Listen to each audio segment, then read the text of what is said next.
وعلى آله وصحبه ومن استنى بسنة إلى يوم الدين. All praise is due to Allah, and may Allah's peace and blessings be on His last Prophet Muhammad sallallahu alayhi wasallam, and on all those who follow the path of righteousness until the last day. Today's sermon, the khutbah, was on faith.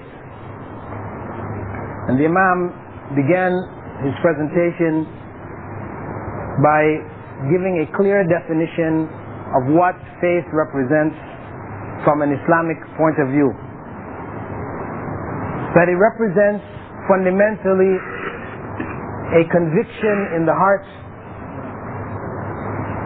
which is expressed on the lips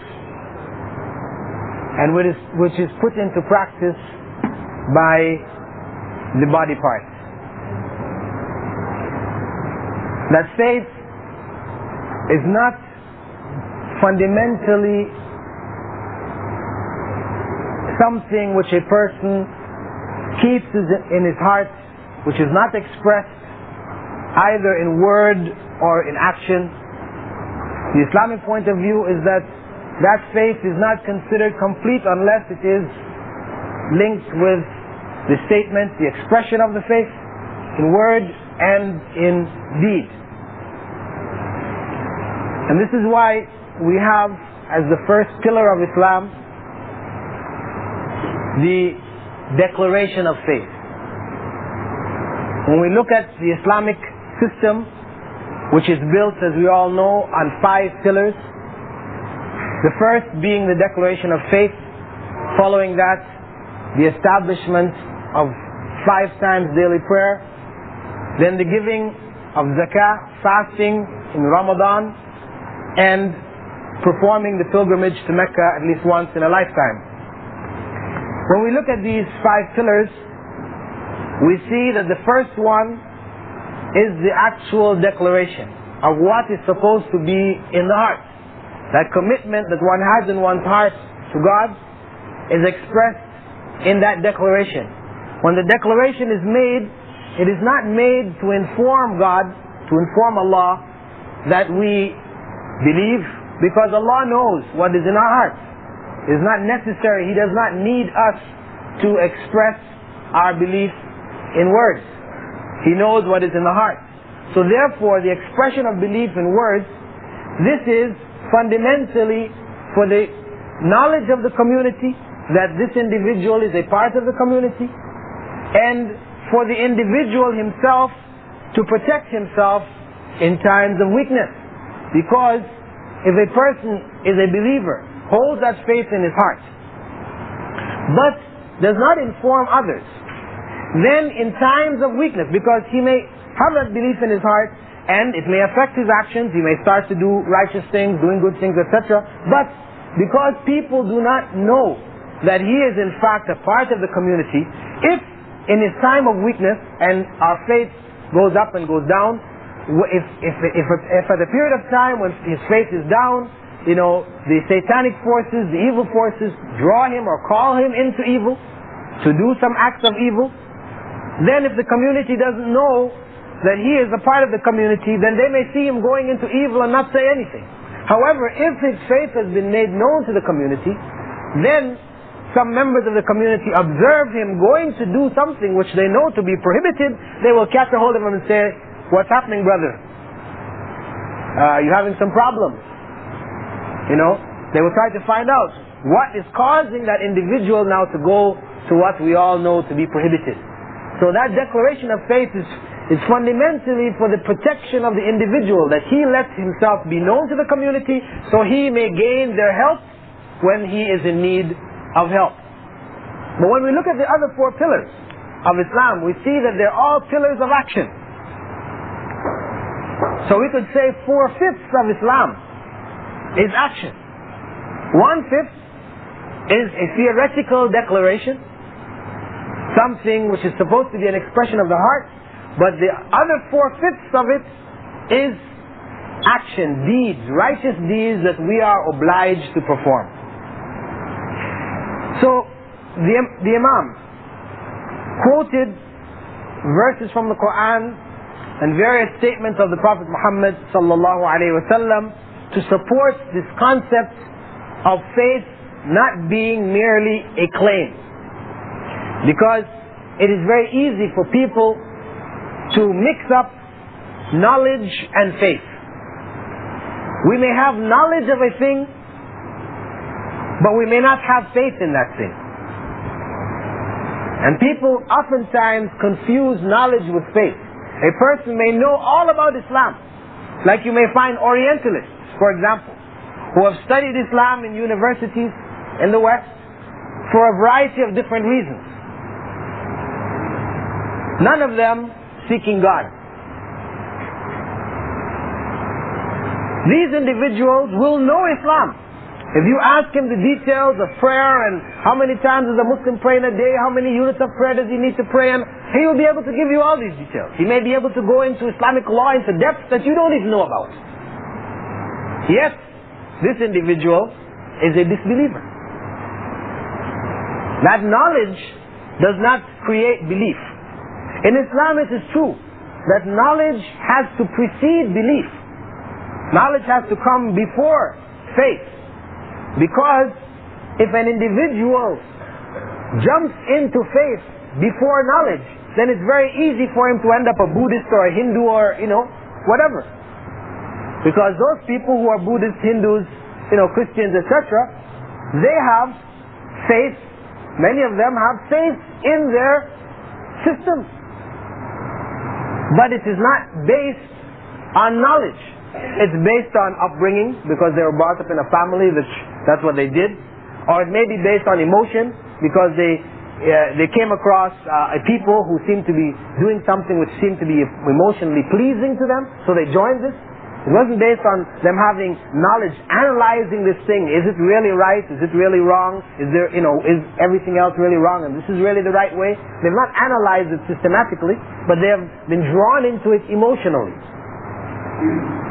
So, through these other systems, it's quite possible for us to end up having faith in something which is false. Faith which is not acceptable to God. So therefore, knowledge has to precede faith. One needs to know who is Allah before one can believe properly in Allah. This is basic principle in Islam. However, we have to go beyond that knowledge. The knowledge should precede, but then that knowledge should now be translated into a conviction within the heart, which causes the individual to express on his tongue that faith and to act accordingly. We have a statement, one of the verses of the Qur'an, in which Allah describes the believers, those who truly believe in Allah, as those who when Allah is mentioned, their hearts become soft. When the name of Allah is mentioned, when the greatness of Allah is mentioned in their presence, they feel it touches their hearts. I mean, it's not just like anything else, this set of goods costs 100 riyals. I mean, the same effect that comes from you hearing that this costs 100 riyals is the same as somebody saying Allahu Akbar. There's no difference in the heart. There should be a clear difference between those kind of statements and when we hear Allah praised, Allah's name mentioned. When we're reminded of Allah, there should be something which touches our hearts. Such are the true believers. When they hear Allah's name mentioned, their hearts are touched. Furthermore, they put their trust in Allah in all their affairs. The verse goes on to explain, they put their trust in Allah in all their affairs. And they establish regular prayer, and they also establish the regular charity. And then Allah goes on to say that these are the true believers. In other words, it was not left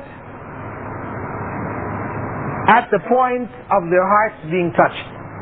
Allah starts off by saying that their hearts are touched. But from that, the touching of the hearts, it leads to a full conviction in that one's trust is put completely in Allah.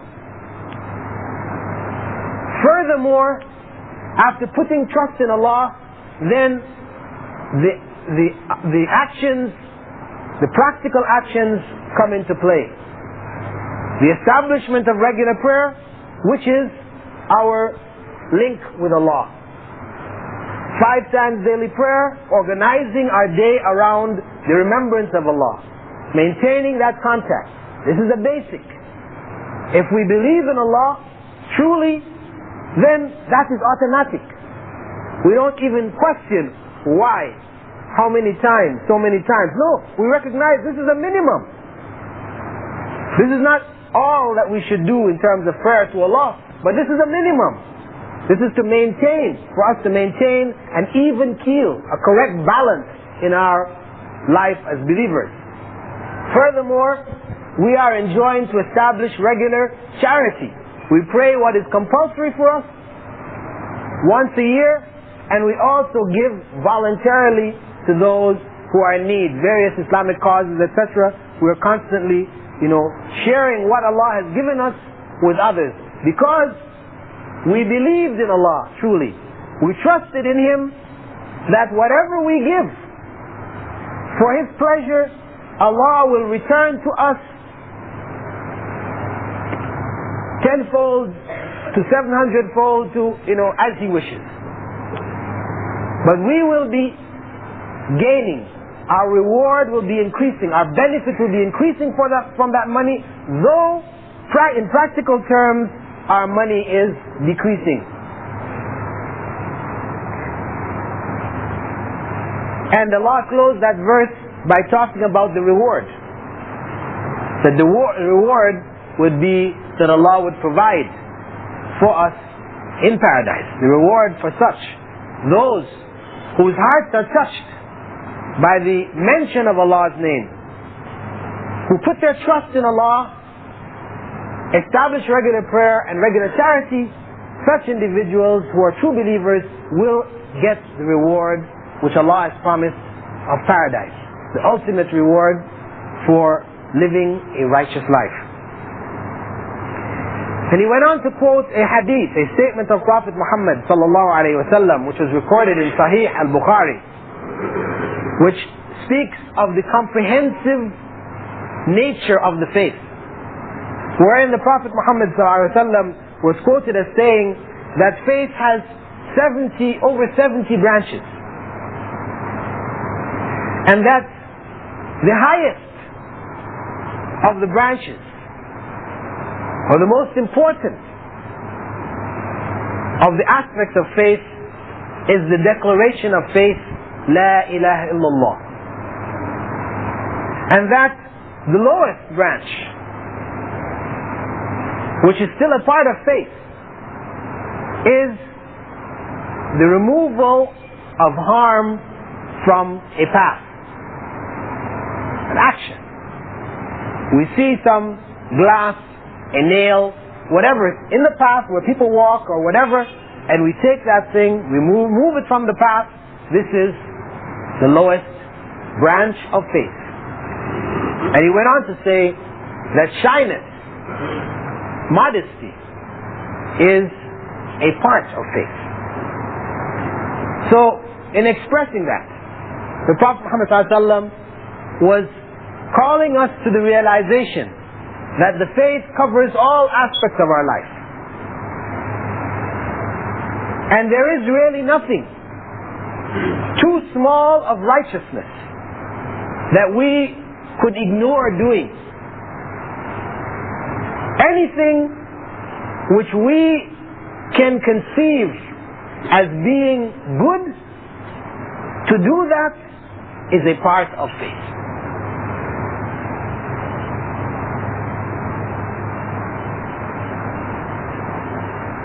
And he went on to quote another statement of the Prophet Muhammad ﷺ, which is recorded by At-Tirmidhi and An-Nasai, that the believers are one who the people feel safe from with regards to their wealth.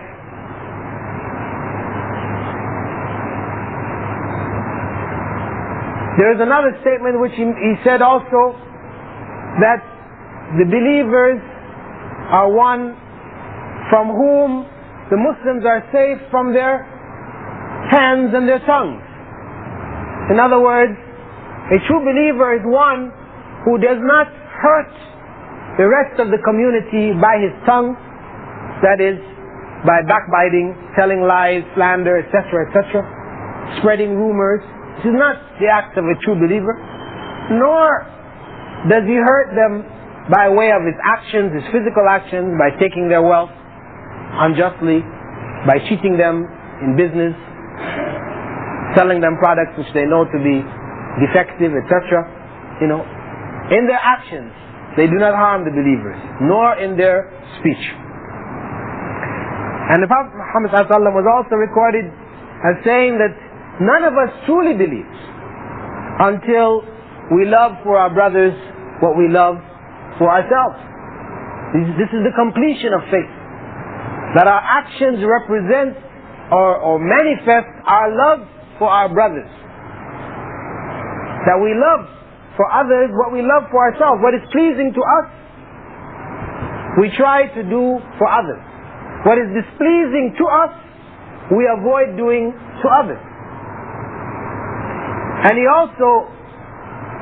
Imam also quoted another statement of the Prophet Muhammad ﷺ, in which he had said that none of us are true believers also until we love the Prophet Muhammad ﷺ more than our parents, our children, or all of mankind.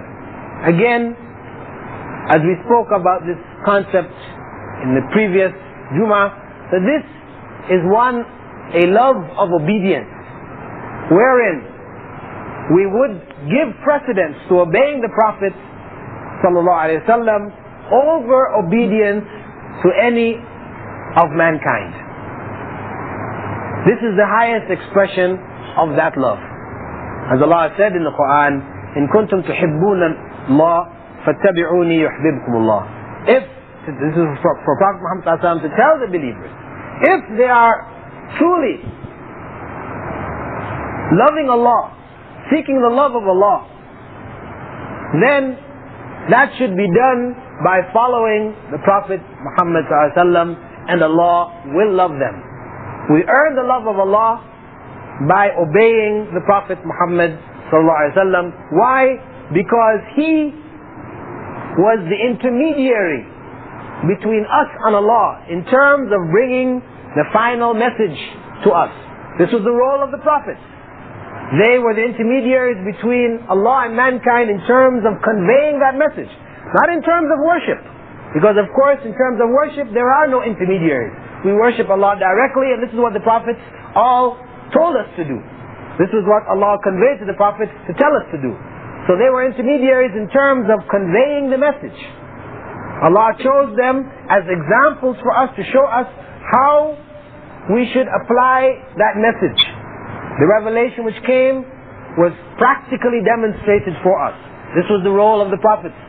And we respect them, we show our love for them because of that particular role. Not because they are from our tribe. For example, we're Arabs and Prophet Muhammad ﷺ was an Arab, or we're Jews and Prophet Musa was from the Jews, or whatever. This is not the reason why we love the prophets. We love them because Allah chose them to carry the word of truth and righteousness to us. Then the Imam went on to quote another statement of the Prophet Muhammad ﷺ with regards to faith, in which he said that the most perfect believer in faith is the one who is best in character. Again, the one whose faith is most perfect is the one whose character is best. In other words, where there's no separation between faith and action. Those people who tell us we are believers, we are Muslims, but we find in their actions that they are prejudicial, they scorn people, they curse people.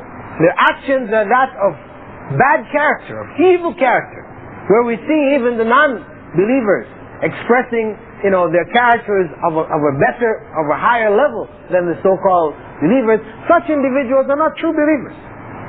Their faith is in question. We cannot say they have no faith, because Allah knows ultimately what is in their hearts. But they're on the verge, if not of not having any faith at all, at least their faith is so low, it has no effect on them. And such faith may not keep one from hell. One's faith which is so low as to not stop one from doing righteous deeds is in fact destined to hell. The Prophet Muhammad also stated with regards to faith that one who loves for Allah and hates for Allah, who gives for Allah and denies for Allah, has completed his faith. Loving and hating, these are the emotions which we're caught within. Giving and refusing to give, these are the actions in our daily life that we're involved in. You could say this sums up our life. We're loving and hating, giving and not giving.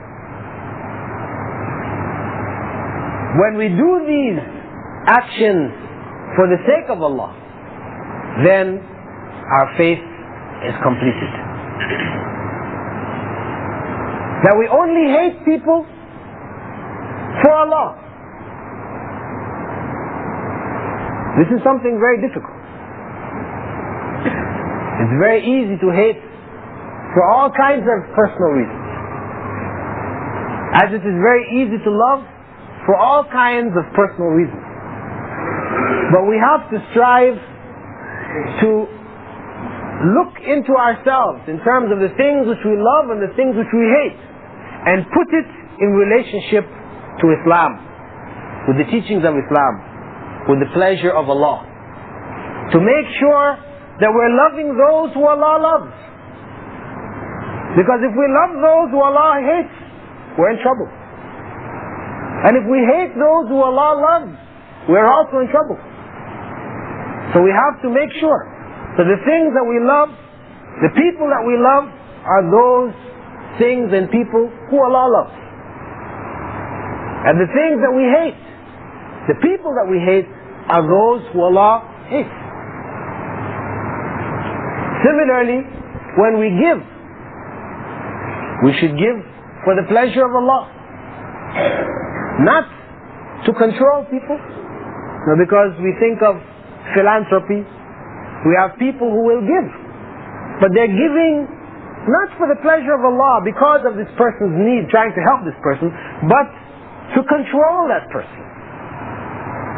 When I give you, now you owe me. When I need you to do something, when I call on you, you're going to come running because I gave you. I'm giving for that reason. That kind of giving is despised, is cursed by Allah. When we give, we should give because of a need. These people need. We know Allah has given us more than we need, than we have, that we need for our daily existence. We have a surplus. We should be willing to share some of that with those in need.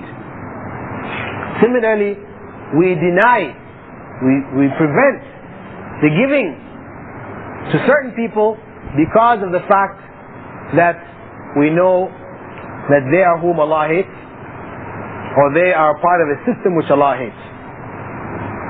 So we don't give of our money into the forbidden, whether it is forbidden practices, or in business, or in anything, in any areas which are prohibited. We don't put our monies into these areas. So the Imam closed off the first part of the khutbah reminding us that Islam holds that faith is not merely a claim. And in the second part of the khutbah he continued along this line of thought, in that he pointed out that one who claims faith but doesn't act accordingly is not only in contradiction to the Sharia, to the divine law revealed, but he is also living an illogical state of existence. Because, as the Imam pointed out, If somebody believes that poison will kill, for a person to go and take that poison, this is something illogical. This indicates that the person's brain has gone wrong. He's lost his mind. We will define him as crazy. Similarly, if a person believes that food is necessary for life and the person doesn't eat, again, we will classify such a person as being crazy, mad, illogical, gone off. So, if one truly believes, then it should be manifest in action. Otherwise, it represents illogical actions. It represents a state of madness. And truly, if we believe that this life will end at a point which we don't know when, and that we will be judged by Allah for what we do in this life, if we truly believe that, then we should be striving, racing each other to do as many righteous deeds as we can. If we don't find ourselves racing each other, we find ourselves saying, okay brother, go on ahead, you can do this one, you go do this good thing, we encourage others to go and we egg them on to go and do good, but we are comfortable to sit back. Then, what is this saying of our faith? Do we really believe that there is paradise? Do we really believe that there is Allah who will judge us? And the Imam pointed out also that faith involves concern for our brothers, for mankind in general. And he gave the hadith which the Prophet Muhammad ﷺ had said, the example of the believers with regards to their love, their mutual love, mutual mercy, kindness, understanding, is that of a body, a single body, wherein if a portion of that body becomes sick, the rest of the body is concerned. It stays awake at night, worrying, how can I help this body? And this way, this concern, this consciousness is a practical expression of true faith. And as such, when we hear of our brothers in Somalia, Afghanistan, Burma, Philippines, wherever Muslims are under attack, being massacred, as in Bosnia, Somalia, etc., we should feel something. We should wonder, how can we do something? What can we do? Try to do something. Inform others. Try to give in charity. If they're gathering monies to be sent to help those who are in need, we should be a part of that process. So in summing up the presentation, today's presentation, which was fundamentally on faith, which defined faith as being a conviction in the heart, expressed by the lips, in words, and put into practice by the rest of the body. And that practice is confirmation of what has been expressed on the lips and what is supposed to be in the heart. This is the foundation of Islam. That faith cannot be divorced from action.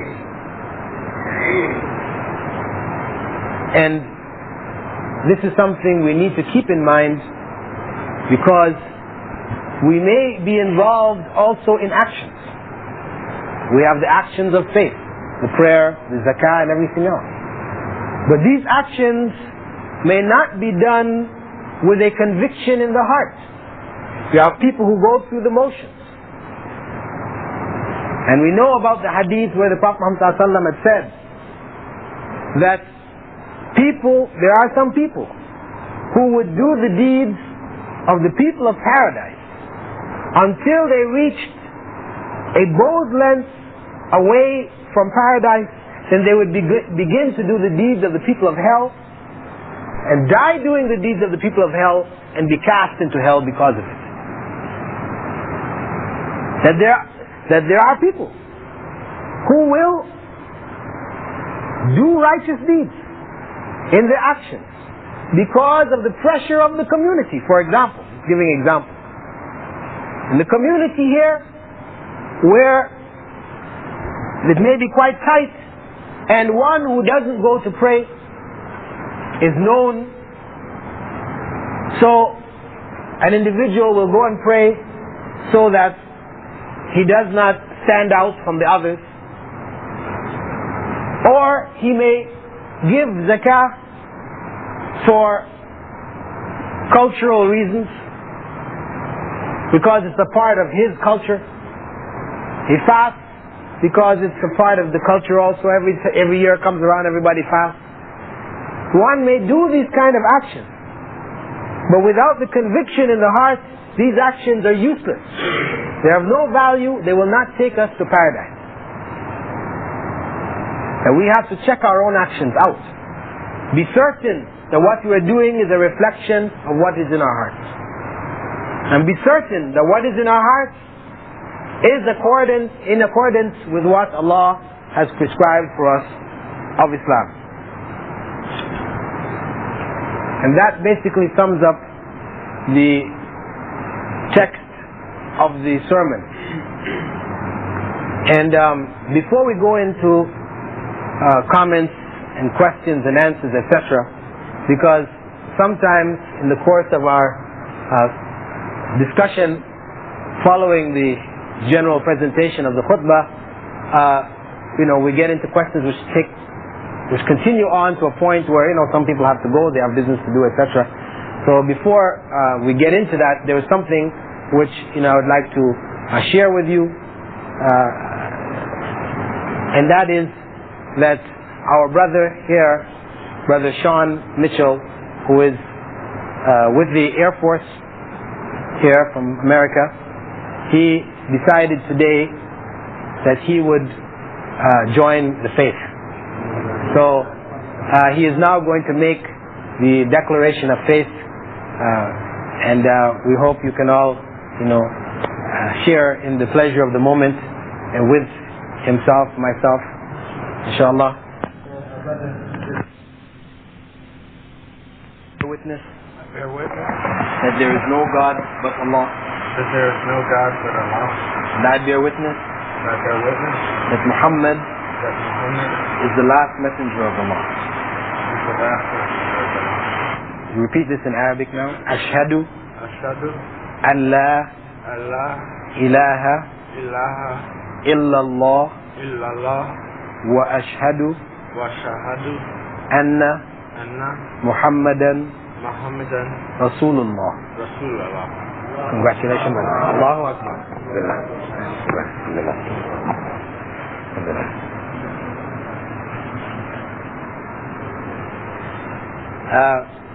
Now, inshallah, we can go into questions and comments.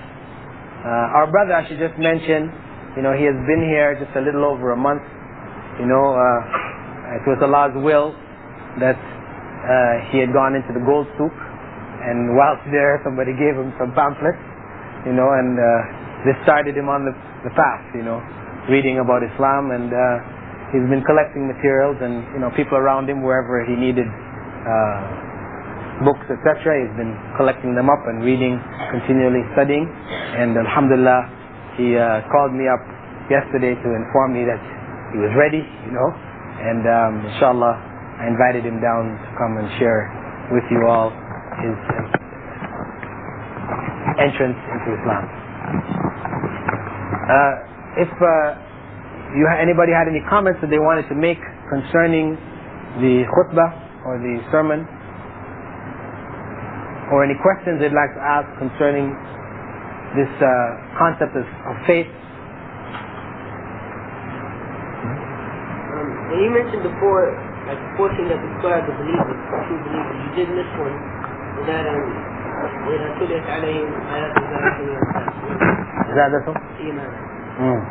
So when the Qur'an or the ayahs of Allah had like to be read to them, their faith would become higher. Increase Their faith. Okay.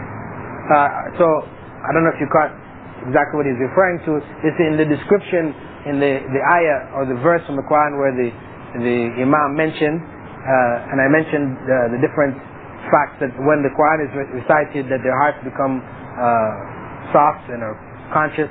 And amongst those things, which I missed, one of the things I missed, this point our brother is adding for us, that when the Qur'an is recited, for such individuals, their hearts increase in faith. And when they hear the words of Allah recited in their presence, they increase in faith.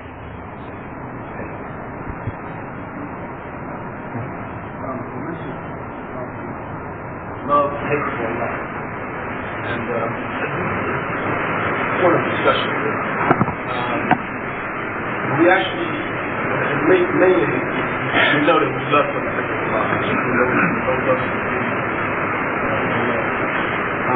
when we talk about hate, when we actually hate people or do we hate the behavior of people?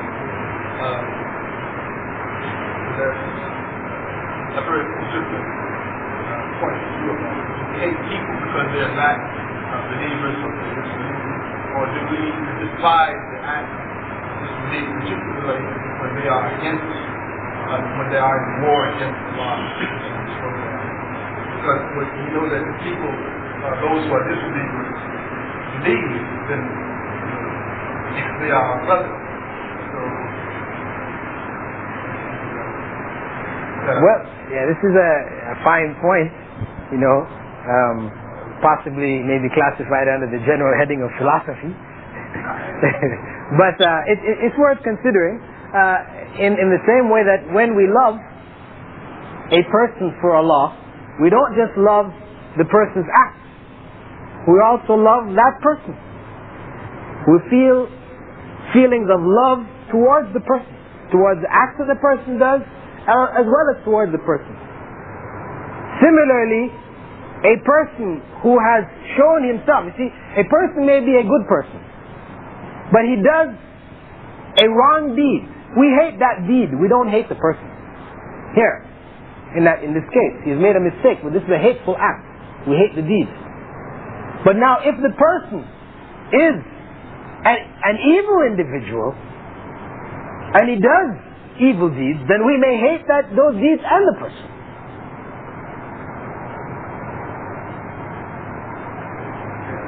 I would say that, qualify. What do we mean by hating that person now? You see? There are limits which Islam has set. You see, our hate may drive us to want to do some things which Islam will not allow us to do. Islam will stop us. Our hatred, which has been defined by Allah in terms of how it may be expressed, as far as I've understood, applies not only to the actions of the person, but it also includes the person. Because Satan, let's go right down to the core, number one, bad guy. Okay? Satan, we not only hate the acts of Satan, but we hate Satan also, because Allah hates Satan. Those al-maghdubi alayhim, those on whom is Allah's displeasure, should also have our displeasure.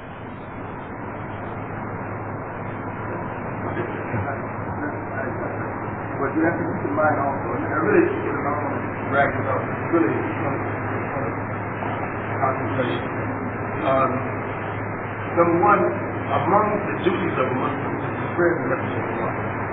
We don't become Muslims and we become satisfied in our Islam and kind of keep it to ourselves. Islam is a message and a system to be spread. It's one of our duties. Yeah. If we get into hating people because of who they are or how they were, regardless of what culture or other system they may be in, then that will cause a limit in our spreading the message of Islam. And that's why I brought this up, because In people of course will act according to the systems they follow. Muslims practicing Muslims act according to the systems of Islam. Although Christians and Jews generally and the other non-Muslims are indeed non-Muslims, we still have the duty to spread Islam, to spread the message and to make the message clear to them. Of course, there are two types of these people in Islam who are all considered Kafirin. They're not disbelievers. One type are those who are disbelievers, but they don't fight against Islam. We are necessary to spread Islam to them. But the others are those who we are about, we have to defend Islam against because they are fighting Islam. And there are many, and that's, but as I mentioned before, those who come into the message of Islam, then we can't hate them without it. Of course, there may be points of justice that are determined, that have already been determined by Allah. For example, the greatest example of that is when the Prophet founded Mecca. And here was the Quraysh was fighting them for so many years, and he went into Mecca. He gave them except for some other, except for one or two Christians. And this is the point. The point is that, of course, the Muslims should be merciful, but we don't hate people because they are not with Allah. We hate them because we hate the systems that they may be following, particularly the systems are fighting against Allah. This is the point of which we can discuss it some other time. I don't want to take the time some other time. I mean, I just want to add, that, you see, again, when you're dealing in terms of people, a person may be a Christian or a Jew or a Buddhist or a Hindu. Simply because they are following these systems, we don't hate them. If they are proven evil individuals, you see what I'm saying? Because, yes. No, but then we may hate them. If they are proven evil individuals, they're not following a way of life because they're born up in this system, whatever, they're practicing this. They're Christians because their family was Christian. But now you have some individuals there who have chosen evil as a path. Not only are they in an evil system, but they themselves are evil individuals, which they make clear to you through their words and their deeds. Then you may hate them as individuals. But as you said, in the case of da'wah, when we meet people, we do not judge what is in their hearts. And as such, our hatred for their actions now goes to the hatred of the person. So you may find, for example, some of the brothers who, because of their, dislike for the non-Islamic system, and they on their job situations have, non-Muslims working with them from the army or the navy or whatever, and you'll find these brothers will refuse even to look at these people. They will just ignore them totally because these are part of the system of disbelief, and they won't. Well, of course, that kind of a view, is distorted. It has gone beyond really the bounds. We have a duty of conveying the message. And we have to be open to people. We cannot judge. Those individuals have just as much a possibility of being a believer, as we had. Allah, it was Allah's destiny that they were born in the situation which brought them to where they are now, and which brought us to where we are now. And we have a duty to convey the message to them so that they may also follow the correct way. So, I'm in agreement with our brother that we don't hate individuals, as a group. To say everybody who is a Christian, I hate that person. No, I hate the distortions which exist in Christianity, in Buddhism or Hinduism. All of the systems which are un-Islamic, whatever is wrong in them, I dislike it, I hate it. But the individuals themselves, I don't judge them as being a point of hatred until they make it clear that they are evil individuals who don't want the truth, who don't, this is. Then we can, then that hatred may transfer itself also to individuals. No. Do you have any instance of where the Prophet has been supposed to hate? Do you have any instances where? The Prophet hated people? where the Prophet Muhammad ﷺ hated somebody. Can you quote one? There are some stories like Al-Harith ibn Abi Sufyan. When he came to the Prophet to declare Islam, the Prophet didn't eat him. He gave him his back. He didn't even talk to him. But this is a case of personal, in the case of Wahshi, to something personal. Not that the Prophet ﷺ hated that individual, but seeing that individual reminded him of something which was very close, somebody's life was taken very close to him. So he avoided the presence of that person because of the hurt that he personally felt from being reminded by that person's presence. But I'm sure, that, though I can't, bring right out of my head an instance, I don't know if somebody else remembers from Sirah or from the life of the Prophet ﷺ where we could say the Prophet ﷺ hated this individual. Whether it's... I never heard that Prophet had hated anybody. He was always giving a good example of good movement. Do you remember the story of a Jew who used to throw his garbage at the Prophet's door every day? But one day the Prophet did not find any garbage at his door. So he said, maybe my neighbor is sick. So he opened his door and came into him. So what's the matter with you? Are you sick? Is there anything wrong? Why do you ask about it? I always throw my garbage at your door. He said, you are my neighbor. It's like you inquire about it. If you are sick. Then that Jew certifies that there is no God but Allah and that Muhammad is his messenger. He declared Islam. Because the Prophet does not hate anybody. Well, go ahead. For instance, when he was praying at the Kaaba, and three individuals, there were some individuals, and he told one of them to take the intestine, The camel, and throw it on him. He did. And he prayed against them for their death. Before he did die a horrible death. Well, yeah, if the Prophet ﷺ prays for Allah's curse on a people, right, would we classify this as dislike for that people? As hatred for the people? Well, I know this may be a point, because, when we had the case of the Prophet Muhammad ﷺ, when he was given the option of Allah destroying the people of Taif, because they had chased him out of Taif, right? And he had, asked that Allah not destroy them because perhaps there would come from them some people. Okay, this is we could say this is a clear, expression of Prophet ﷺ did not hate the people for what they did. Okay, which was the majority of people who did this in ignorance, right?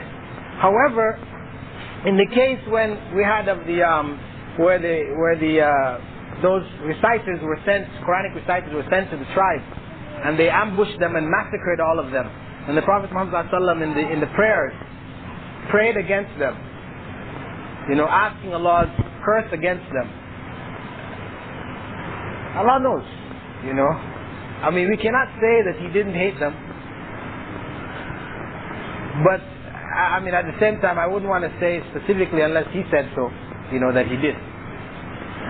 I think this point would be clarified very much if we talk about what do we mean by the person. We hate a person. What kind of person? Generally, a Muslim, we should love him. Whatever he does, we should love him. And we hate the bad behavior. Sometimes he might get involved in. And a kafir, we should hate him. This is the general rule. Person, his behavior or an individual, because you can't separate this. Talking to him about Islam and inviting him to something different. At that time, it's trying to make sure if he accepts it or hates it according to personal emotions or according to something else. But generally, a Muslim you love and you fear for him when he does some mistake or something wrong. And a kafir you should hate. And you hope Allah subhanahu wa ta'ala guides him. Allah yahdi. But this is the general rule. We can't maybe have this mixture of feeling. You see, you hate the Muslim, you hate the Kafir, and you love the Muslim. And you fear for the Muslim when he gets involved in something haram, forbidden. And you hope that Allah guides him to Islam. But hating the behavior and loving the individual himself who does it, or loving the individual and hating his behavior, it is not that clear. And Islam, when you refer to the hadith of the Prophet ﷺ, لا يؤمن أحدكم حتى يحب لأخيه ما يحب لنفسه. And love and hatred in Islam is very clarified. It's not something ambiguous. It doesn't have this ambiguity of having a difference or distinguish between the man, the individual, and his behavior. You hate him as an individual because of his behavior. And you love him as a Muslim because of his behavior, in general. This is the general rule. But once he gets involved in something haram, the Muslim, you fear for him, but you still love him. And you hate what he has done. Yes, the behavior. So here's a case where you may love the person because of his faith, but you hate his actions because it is haram. Prohibited, yeah. But the general rule is still, you love him. Mm-hmm. You love the individual, the Muslim. I think we elaborate matter of subject, الولاء والبراء. That will be obvious. We will define inshallah how much. Because الولاء والبراء, I think elaborate الولاء والبراء. Yeah, clarify that will be. What is meant by الولاء والبراء? Well, of course, this is another major topic to go into. But the concept of who we trust as our allies, who we consider to be those who are our friends, who we would depend on, are supposed to be the believers. And we don't that love and trust and alliance that we would make would and should be to the believers, and that should not be given to the disbelievers. I mean, this is a principle in terms of Muslims, in terms of their dealing with in any given society, that for the requirements of da'wah, as our brother was saying, we have to be open-minded in terms of dealing with people. But because of what they represent, then if they are in a state of disbelief, they represent a system of disbelief. We cannot, put trust in those individuals. We cannot establish alliances of mutual support with those individuals. This is reserved for the believers. I don't know, is there some particular point you wanted to? I agree with you, because there is a general idea, general love and hate, okay? And under that, disease, okay? So, yeah, it's just that it becomes quite complex, when a person, it's very easy when a person is from a Muslim family, raised in a Muslim family, in a Muslim society, to look at the other societies in clear-cut terms. But when you're from a non-Muslim society, where your parents are non-Muslims, and inside yourself that you feel love for your parents, because they brought you into this world, they looked after you, they raised you, and they treat you kindly, and so on.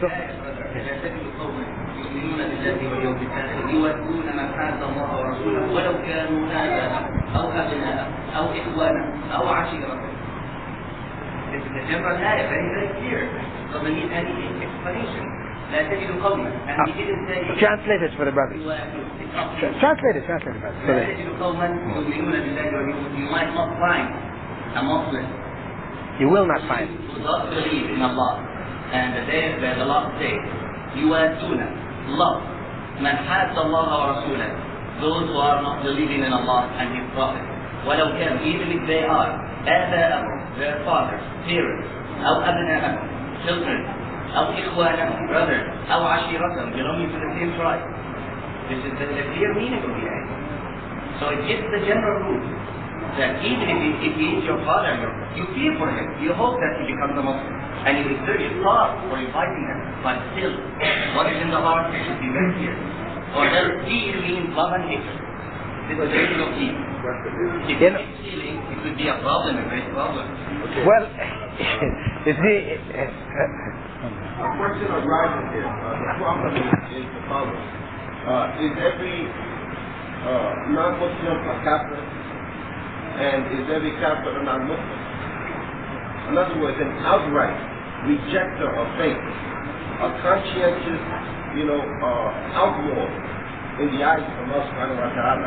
Is this individual, to be, seen, placed on the same level as someone who has no knowledge? I think this point has to be taken into consideration because, and this comes up importantly, okay, and the fine line of dawah, okay, and what is the role and obligation of every Muslim, okay, to himself, to his wife, to his children, to his father, to his mother, to his family, and to the entire earth. see, because I think this point has to be taken into Still, it consideration. has nothing to do with dawah. Still, you have to invite people. Okay, brother. Prophet hated Khalid ibn Walid very much. But once he invited him for Islam, he sent his brother saying, tell Khalid, I can never imagine that such a man or such a person like Khalid should never think of Islam. He's, very wise enough to think about it. But he still hated Khalid until he embraced Islam. but if Islam allows, Dawah, we have to invite people. No difference. just a minute, go beyond the concept of da'wah. A Muslim is allowed to marry a Christian woman. Okay, now don't tell me that Islam is saying that you may marry this Christian woman, but you must hate her. No, brother. There is a maslaha behind it. No, but wait. If you think that she will never accept Islam, then you know the requirement. No, wait. Before we It's not absolute to marry a Christian lady or a Jew lady. There are some limits in this. And we have to go back to the kutub of fiqh, the books of fiqh, to study in which case should we marry them. brother, There are about the 12 conditions. the general rule. Or a Jew. No, I think the general rule, brother, before we get into the conditions, because these conditions deal with, I think for the most part, exceptional circumstances. The general rule is that a Muslim male may marry a Christian female or a Jewish female. That is the general rule. And it is not a requirement that this female indicate that she will eventually become a Muslim. You may wish that all you want, but that is not a condition for you marrying her. There is nowhere where there is evidence to state that that is a... So in other words, if you are allowed to marry a Christian woman or Jewish woman, knowing full well she has not expressed anything about wanting to come into Islam, you are allowed to marry her. What kind of blue lady or... Well, we know we have muhsanat. This is what is expressed inside there. Muhsanat meaning that the one person who is not a lewd person, a person who is not known to be lewd, a person who, is chaste, a chaste woman, right? I mean, this is what we're allowed to marry. But the point is that, in terms of her faith, she is allowed to maintain her faith. So, if we are then, if Islam now permits us to marry somebody of that faith. What kind of love between a husband and a wife? Do you mean the same love you are referring to all through this presentation or this khutbah? No, I'm love for Allah. Is this the same kind of love? No, of course it isn't. Okay, no, this is... You might call it something else, feeling. No, brother, it is love. A wife, but not the love for Allah. No, it is love. You see, and this is why I brought up the issue of your own biological parents. That though, you see, there is something which happens to you that maybe you cannot conceive of it because you're not in the situation of us who have accepted Islam. But Prophet Muhammad and the people in Mecca were in that situation, and we take our deen from them. They lived that situation you are living in, or some of our brothers who live in the Western countries with parents, Catholic parents. The Prophet and the Sahaba lived the same situation. But they gave us the example how to deal with it. But how do you... Some of them. So, but... No, all of them became.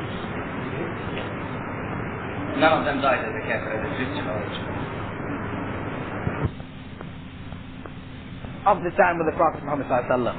You see, so what I'm suggesting is that those of us who have accepted Islam, it is very difficult if we have been raised by good people. I mean, it's easier if your parents were, terrible to you, or, whatever, abusive or whatever, for you to become Muslim and hate your parents is no problem, okay? Because maybe you hated them before Islam, okay? But now, if your parents raised you in a fashion, raised you to be a good person, encouraging you to do right and so, and even were happy with you when you became Muslim and helped you and all these different things, for you to turn around and to say, well, you should hate that person. Very difficult, brother. I would say, let me finish, brother. To love and to hate is easy for us. No, I'm saying, brother, what I'm saying is that there is a biological aspect of love which Islam does not require be destroyed. That biological aspect, which is the natural product of that relationship of family, that much of it may remain. However, in terms of how we look at the person, in terms of obedience to Allah, because this is the ultimate now expression of love. That ultimate expression of love, this now belongs only to Islam, to Allah, to the Prophet of Allah, to the believers.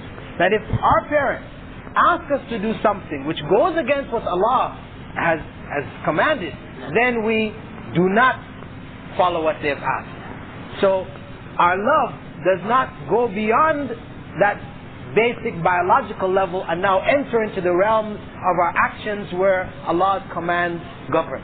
This is what I would suggest. Yeah, this is what I would suggest. This is really what the intent is, and not the biological, because when we get into the area of the biological, I said, there are certain things which exist. Prophet Muhammad ﷺ, sought to pray for his mother, right? Who he knew died in disbelief. His love for her had him seek to pray. Allah prohibited him from praying for her. So that love had to stay at that level and not exceed the bounds which Allah had set. But there was something biological there, which was expressed in his desire to pray for his mother. But, yes, this is where, yes. And looking at the whole nation of those who are attacking Islam everywhere and killing our brothers, and say we might love them and hate their behavior. It will mix up in our, I think the point is to miss. Yeah. We have to get back on track. Anyway, inshallah, I think our point is...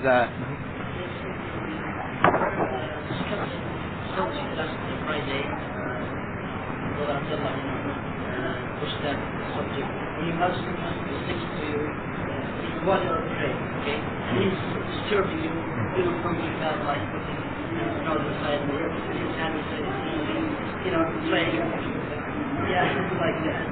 Okay, well, I looked up that matter and I came up with something. It is okay, to let him know, to correct him, but you have to have two things. During the prayer. During the prayer. Even if, no matter if it is optional or obligatory, from both sides prayer, okay? So it is okay. But do it gently, smoothly, and you have to know, you have to be sure that you accept it from you. Because if he is disobedient, or he might be bigger than you, taller than you, more powerful, and he won't accept it, from you, don't do it.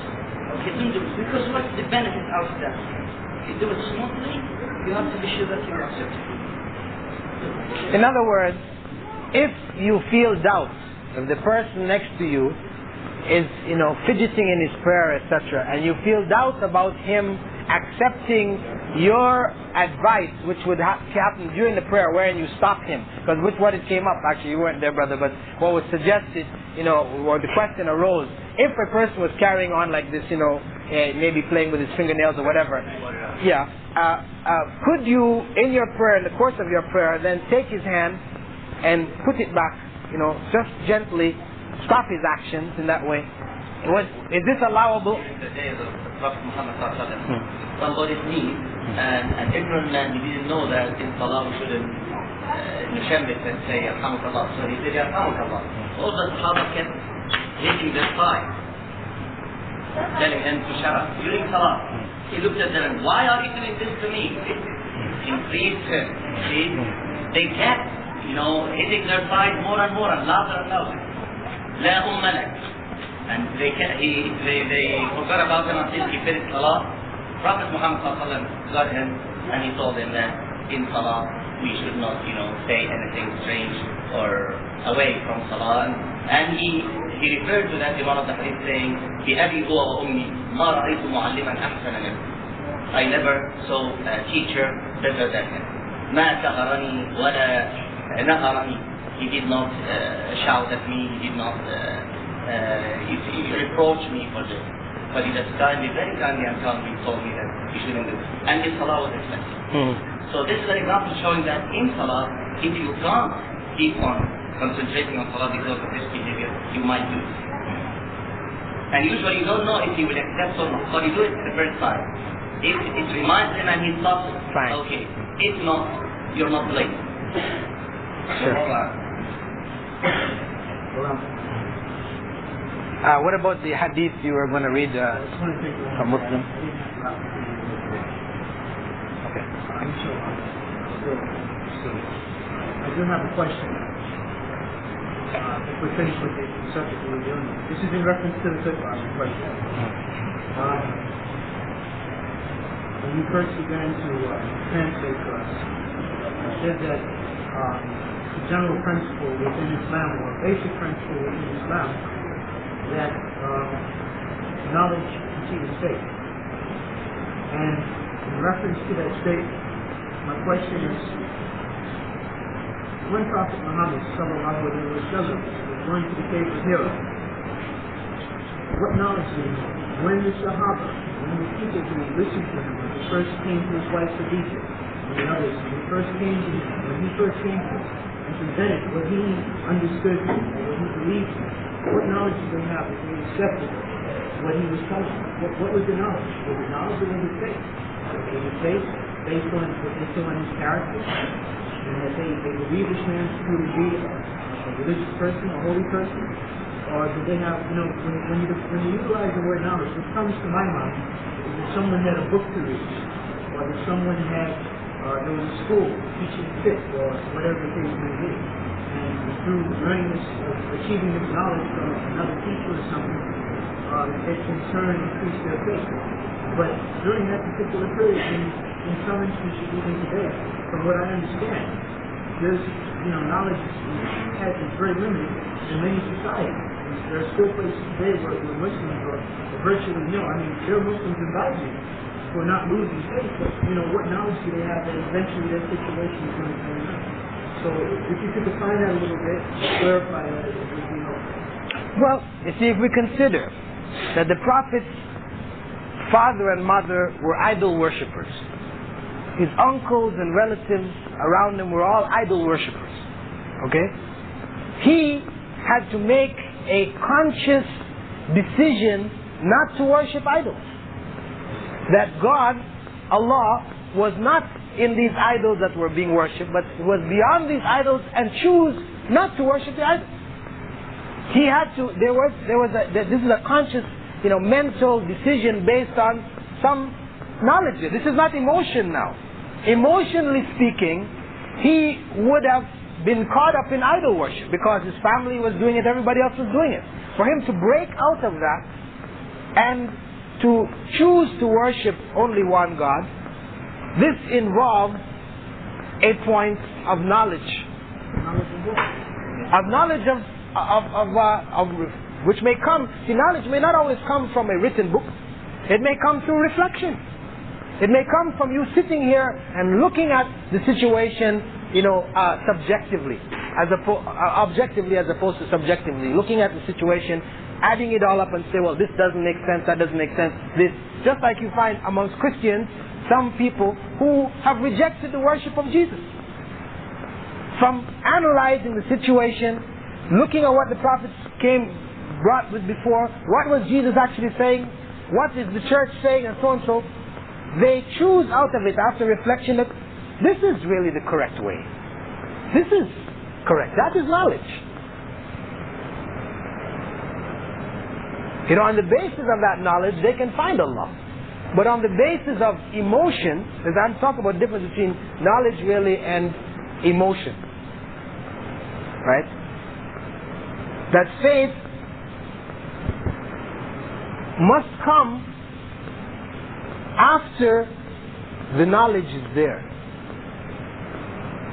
If the faith comes without knowledge being there, and the situation that one is in is based on one's emotions, then the likelihood is that one will be astray. It doesn't mean in every instance one may be astray, because one may emotionally be attracted to Islam, become a Muslim, and find real faith.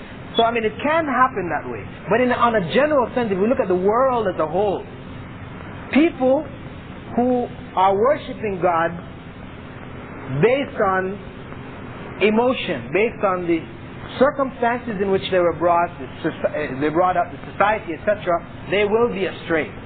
Whereas those who reflect on whatever systems they're in and find out what is in fact the correct way, seeking knowledge, then the faith which follows that will be correct faith. I do consider what you have said, but we shouldn't forget that in Mecca, although there were some Christians, some Jews, and many, the majority of them were idol worshippers, but there was a Hanifiyya of Ibrahim. There was those al-Muwahhideen. They were very rare. Very rare.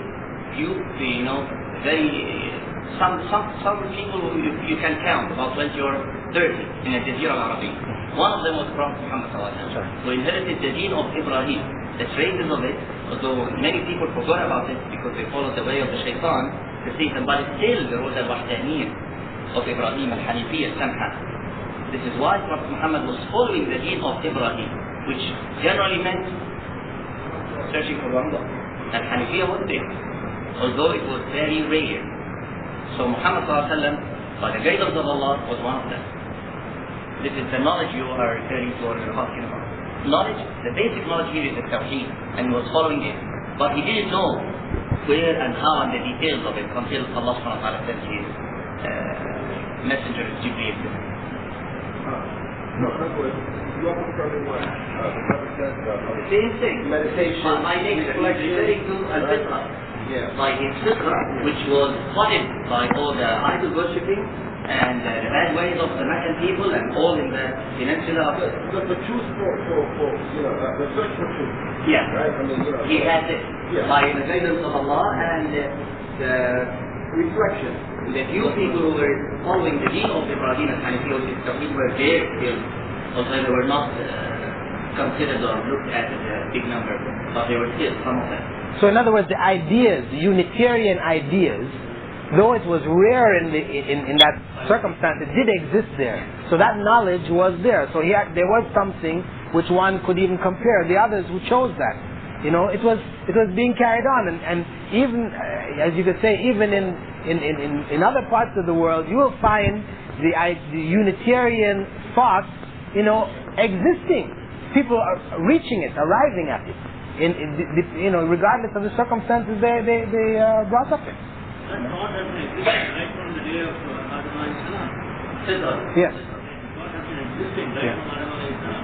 It's a question of, we have explained arithmetically and mathematically, it's a ray of people increasing. You know? And within the ray it has perfectly 10 every time. And then within that ray you will see people who are following the oneness of Allah. And Prophet Muhammad has come to be one of them.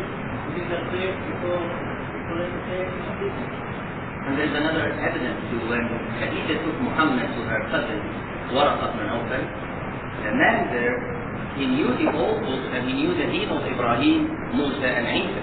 This is why once he told him, I saw such a thing coming upon me, and saying these words, Iqra ismi rabbik, he said, it's the angel of Allah, the messenger of Allah. So the knowledge was there. So in some sorts was forged or changed by the ways of the people, as usually happens. And this is why Allah subhanahu wa ta'ala sends the Prophet every now and then. But it was still there, and the Muwahhideen were there, and amongst them, or the leader of them, was Muhammad sallallahu alayhi wa sallam, although they didn't have a community. Adam, when he had many children, they all geographically relocated and started worshiping Adam. But Islam was what he gave Adam, the very first man. So it's almost like Islam was born with man. Well, actually before, because things are Muslim in nature, physical nature. But the first man. Sure. I mean, the idea that Adam, no, what our brother was just suggesting was that, Adam carried with him Islam. What he had with him, what he taught his children was Islam. I mean, idolatry or worshipping other than Allah, this came up in later generations within the descendants. But Adam was not only the first man, but he is also considered in Islam the first prophet. He received revelation from God, and he conveyed that revelation to his family and his descendants. Yes. So Islam has been there, it has been, since the first man. Actually, it is always there. In a general sense, in the sense of submission to the laws of Allah. Buhayjan, are you running? Because I have the tapes in the car.